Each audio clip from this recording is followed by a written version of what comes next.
بسم اللہ الرحمن الرحیم۔ السلام علیکم ویورز، آج میں اپنے چینل انسپائریشنل ویڈیوز میں آپ کو خوش آمدید کہتا ہوں۔ ویورز، آج کی اس ویڈیو میں آپ کو ایک ایسی شخصیت کی زندگی سے روشناس کرانے جا رہا ہوں جنہیں آپ لوگ جانتے بھی ہیں، لیکن ان کی زندگی کچھ ایسے پہلوؤں کے بارے میں بتانا چاہتا ہوں جن سے آپ بے خبر ہیں۔ وہ شخصیت کوئی اور نہیں بلکہ بانی پاکستان محترم قائد اعظم محمد علی جناح ہیں۔ ویورز، محمد علی جناح 25 دسمبر 1876 کو کراچی میں پیدا ہوئے۔ ان کے والد کا نام پونچا جناح تھا جو راجپوت خاندان سے تھے۔ ویورز، قائد اعظم محمد علی جناح کے دادا کا نام میگد جی تھا جو ہندوستان کے ریاست کاٹھیاوار کے صدر مقام گوندل کے ایک گاؤں پانیلی کے رہنے والے تھے۔ میگد جی کے ایک بیٹے کا نام پونجا بائی تھا جو قائد اعظم کے دادا تھے۔ خدا نے پونجا جناح کو 3 بیٹے دیے تھے جن کے نام واجی بھائی، ناتھو بھائی اور قائد اعظم کے محترم والد پونجا جناح تھے۔ جناح پونجے کی شادی کاٹھیاوار کے ایک گاؤں ڈموتی کے ایک خاتون شیریں بائی سے 1874 میں ہوئی اور 1875 میں جناح پونجا کراچی آ گئے۔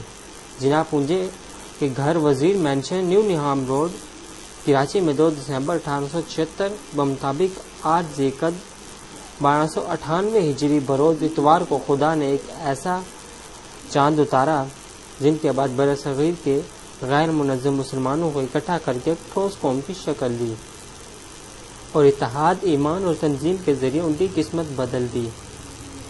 یہ ہستی قائد اعظم محمد علی جناح کے تھے۔ قائد اعظم چونکہ والد ایک پڑھے لکھے شخص تھے اور اعلیٰ انگریزی کی وجہ سے ان کی دوستی گومز شپنگ ٹریڈنگ کمپنی کے general manager sir Frederick craft سے ہوئی۔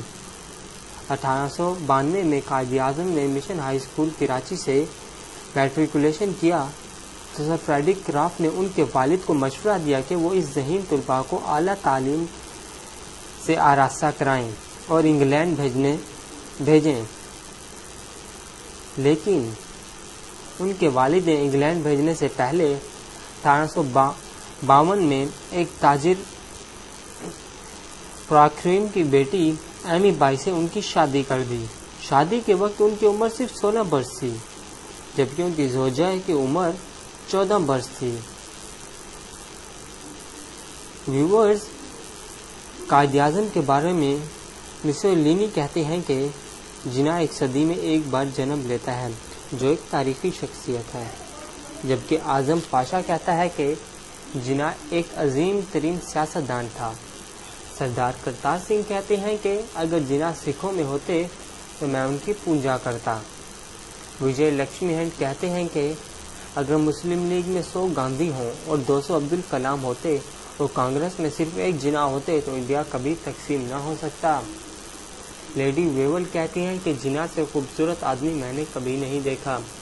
پی لانس کہتے ہیں کہ جناح کسی بھی قیمت پر خریدا نہیں جا سکتا، جبکہ گاندھی خود کہتے ہیں کہ میں کسی ایسی طاقت پر یقین نہیں رکھتا جس سے قائد اعظم محمد علی جناح کو خریدا جا سکے۔ ویورز، علامہ شبیر احمد عثمانی جنہوں نے قائد اعظم محمد علی جناح کی نماز جنازہ پڑھائی، جو خود ایک کانگریسی تھے اور قائد اعظم کے بہت مخالف بھی تھے، جب لوگوں نے ان سے پوچھا کہ آپ تو قائد اعظم کے بہت مخالف تھے، آپ انہیں مسلمان بھی نہیں سمجھتے تھے، تو آپ نے ان کی نماز جنازہ کیوں پڑھائی؟ تو اس پر انہوں نے کہا کہ ٹھیک کہا آپ نے، میں تو ان کو مسلمان بھی نہیں سمجھتا تھا، ان کا مخالف تھا، مگر جس رات قائد اعظم کا انتقال ہوا اس رات میں خواب میں دیکھتا ہوں کہ قائد اعظم آپ صلی اللہ علیہ وآلہ وسلم کے ساتھ کھڑے ہیں۔ آپ صلی اللہ علیہ وسلم کا ہاتھ قائد اعظم کے کندھے پر ہے اور کہتے ہیں کہ یہ میرا مجاہد ہے، اس کی مخالفت مت کرنا۔